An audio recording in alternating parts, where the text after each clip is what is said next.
Mars mission. In 2036, the Prime Minister, on a trip to Vancouver, was approached by a homeless man.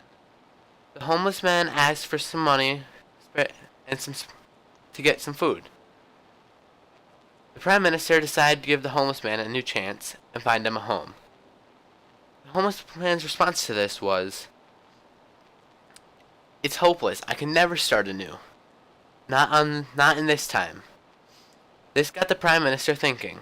He needed to get rid of all these homeless people on the streets. And since they thought they were hopeless on Earth, why not make it to another planet? So the Prime Minister and two other politicians needed to find a way to get rid of all the homeless people on the streets of Toronto and Vancouver. Their solution was the Mars mission. The Mars mission was created to give poverty a second chance at life on another planet. This other planet was Mars. By sending the homeless or the lower class to Mars, it would give them a brand new chance to start a new life on a different planet without all the social orders and etiquette on Earth. The mission to Mars was very complicated to create. First thing they had to do was find a rocket. So they decided on the Saturn IV. The Saturn IV, it was a recreation of the Saturn IV, and it was made so there's more space for people and more fuel capacity to get to and from Mars. The end result was enough room for 15 passengers plus the 3 pilots, and enough fuel to get to and from Mars. Now that they had a rocket, they had to find the people. The Prime Minister got to thinking and decided to propose to Parliament a new bill that would set up over 3,000 gyms across Canada that is run by the government, so it's free to and open to everybody in the public. These gyms were a huge success. So now that they had the people, they sent them off to Mars, and they had a few things to do. Their first part of their mission was to create a colonization camp.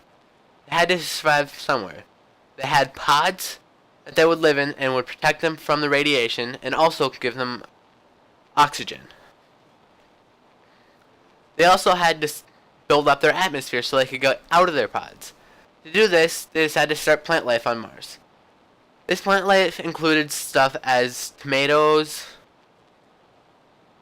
wheat, apple trees, pretty much anything that produced oxygen. This built up their atmosphere so they could get out. The next part of their mission was to make it habitable for all future inhabitants. To do this, they had to go exploring, and they had to start mapping out cities and other colonies. Now, there were a few downsides to this trip. First off, the first people going there would have a very dangerous trip to get there, because the rockets weren't as sophisticated as they needed it to be. So it was a dangerous trip. They had to fight against starvation and dehydration. Another major problem with the trip getting there is they didn't have enough power. So they had to be super conservative, and they didn't have the best living conditions on the way there. Another big problem was that once at Mars, the radiation and the lack of oxygen would prove a problem. So they had to, to fix this, they made it so everybody had oxygen tanks, and the pods were protected from all outside light and provided oxygen. This had a major effect on the Great Canadian Empire. It cut back almost 90% of all poverty in Canada and over 30% of all the poverty in the world. This created a new world ready for colonization. It made it possible for us to move our overpopulated world to a new world and start exploring throughout space. It started the intergalactic age. This was an age where people were exploring and finding new planets to colonize and spreading the Great Canadian Empire.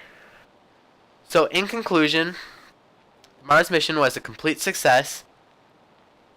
It gave the homeless a new chance, cut back on poverty, and it started a new age of intergalactic exploration.